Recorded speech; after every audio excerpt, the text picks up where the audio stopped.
Hello and welcome back to another Giant Slayer TFT patch rundown video. The new year has arrived, and what better way to usher that in than with a new 11.1 TFT patch. Of course, it does need to be pointed out that this patch is much smaller in scope than usual as they're preparing to transition the game over to 4.5. But there's still plenty of changes to talk about that may affect the last meta before the big shakeup comes with set 4.5 in a couple of weeks. With all that said, let's go ahead and dive on in. But before we begin, please don't forget to click the links in our description. Give your support to everyone who helps make this video happen. We host many TFT tournaments with plenty of exciting content to come, so be sure to also follow our Giant Slayer TFT social media pages. Alright, let's go ahead and get back to the video. Before we dive into the champion changes, we first need to talk about the single system change that was added in 11.1. That change being the board cycling improvement. Basically what this means is that they made cycling through boards skip the players that have already lost. For anyone who doesn't use the hotkeys to cycle through boards or doesn't play on PC, you've likely never noticed or had any issue with this, but for everyone else, it's definitely a blessing as cycling boards late game was quite obnoxious with the hotkeys.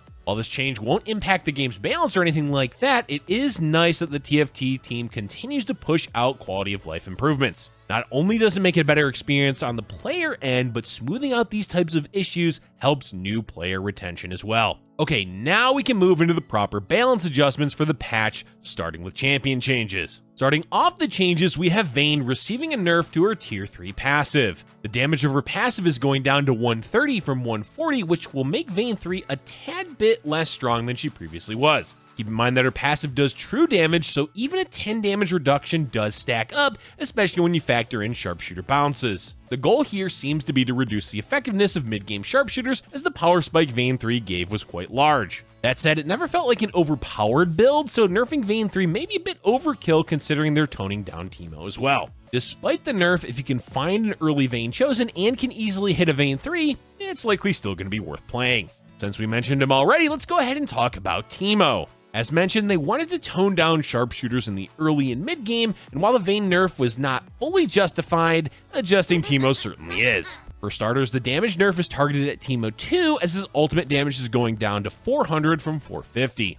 In addition to that, they're changing his chosen stat from mana to spell power. While the spell power increase may offset the damage reduction, it's worth noting that having a lowered mana pool did help a lot for chosen Teemo by increasing how early and often he'd cast. Don't worry too much though, as Teemo is still likely going to be a strong chosen if you find him early enough in the game. The main thing that these adjustments do is reduce how long Teemo will remain viable as a carry. Previously, if you hit a chosen Teemo, you could basically skip to level 8 without much issue, and after these changes you may lose more health if you try the same strat. Moving along, we have another 2-cost champion getting nerfed, Lulu. Lulu is a lot like Teemo in that having an early 2-star Lulu would often result in a free pass straight to level 8. There's certainly more factors than that, like having a good front line and a damage dealer, but after they changed how Lulu's ability functioned, she has been a terror to play against in the early and mid game. So to tone her down a bit, they've adjusted her starting total mana. She's going from 6120 mana to 8150, which is quite a nerf.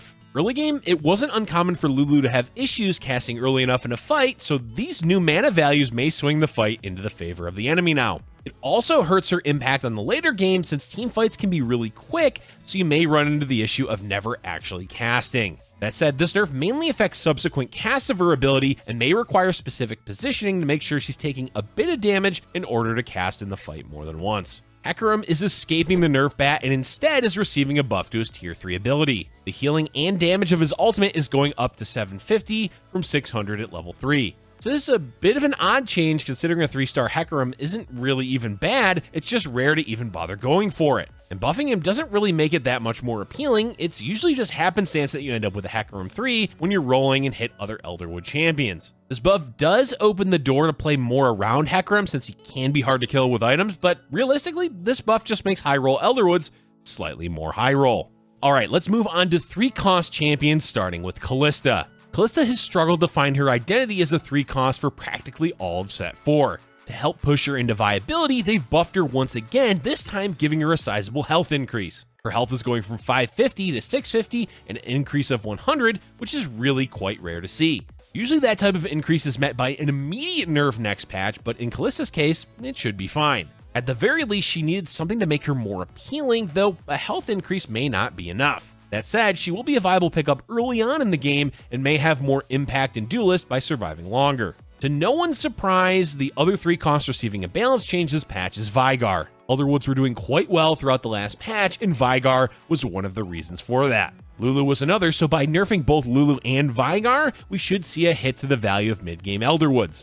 As for Veigar, the nerf is aimed at his mana as it's going up to 55 from 45. It's not a huge nerf, sure, but keep in mind that a low mana pool champion getting an increase of 10 is quite a bit. And this does affect how often Veigar can cast, which does nerf his scaling since he won't be getting as many kills with his ultimate, especially early on in the game. With 2 nerfs to 2 important Elderwood champions, it's not improbable that this trait will be valued less in this patch. Time to move on now and talk about 4 cost changes, starting with Aatrox. Aatrox has never really been a bad frontliner. In fact, overall, he's quite good. But he does struggle to find a place in the meta when cultists aren't doing well and is easily overshadowed by other champions like Sejuani. To make Aatrox a more appealing frontline, they're buffing his health to 900 from 800 and his armor to 70 from 40. These are pretty dramatic increases to his survivability and certainly will make him a better frontliner. In particular, it should help him get his initial cast off more consistently, which has been an issue for him. Is it enough to push him over other late game frontline options?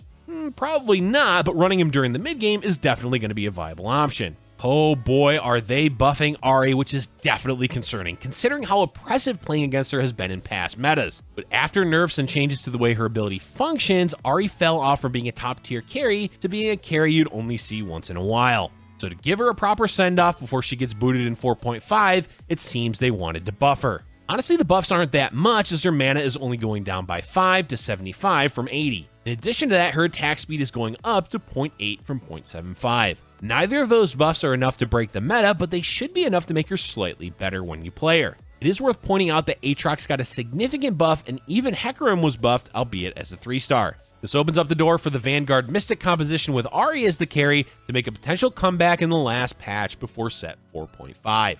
Jhin is of course getting a nerf since he's just been a bit too well-rounded as a backline carry. Basically, you could toss Jhin into multiple different builds and he'd do well, especially for compositions like Dusk if you manage to find a spatula for him. The nerf is only to his level 2 passive as the AD multiplier is going down to 475 from 500.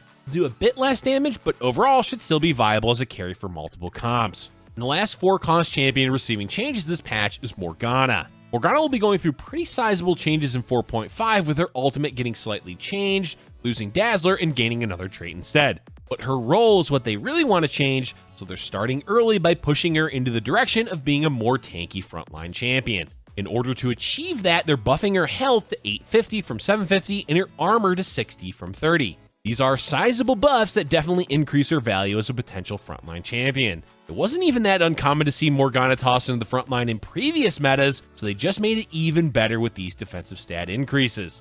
The other change is to her attack range as it's going down to 2 hexes from 3. This makes sense considering that they're pushing her to be more of a frontliner, either directly in the front line or 1 hex back. Whether or not she'll do well in this role, we'll have to see, but if you do plan on playing any Morgana this patch, we recommend trying her out in the front line to test how viable she is there. There's only one champion left to talk about, and that's Lee Sin. Lee Sin is getting a nice buff to his defensive stats as both his armor and magic resist are going up to 60 from 50. This should help him stay alive long enough to make use of his ability and knock champions off the board. But it's not enough of a buff that he's going to suddenly become far more valued than he currently is. Just toss him into your composition if you have room, or if you're playing a build that uses one of his traits. Otherwise, not much is different, as slightly improved defensive stats shouldn't make him much stronger than he was previously. That's going to be it for champion changes and balance adjustments for patch 11.1. Before we go though, there are a few bug fixes to cover. Most notably, these bugs affect Set, who is notoriously known for being quite a buggy champion.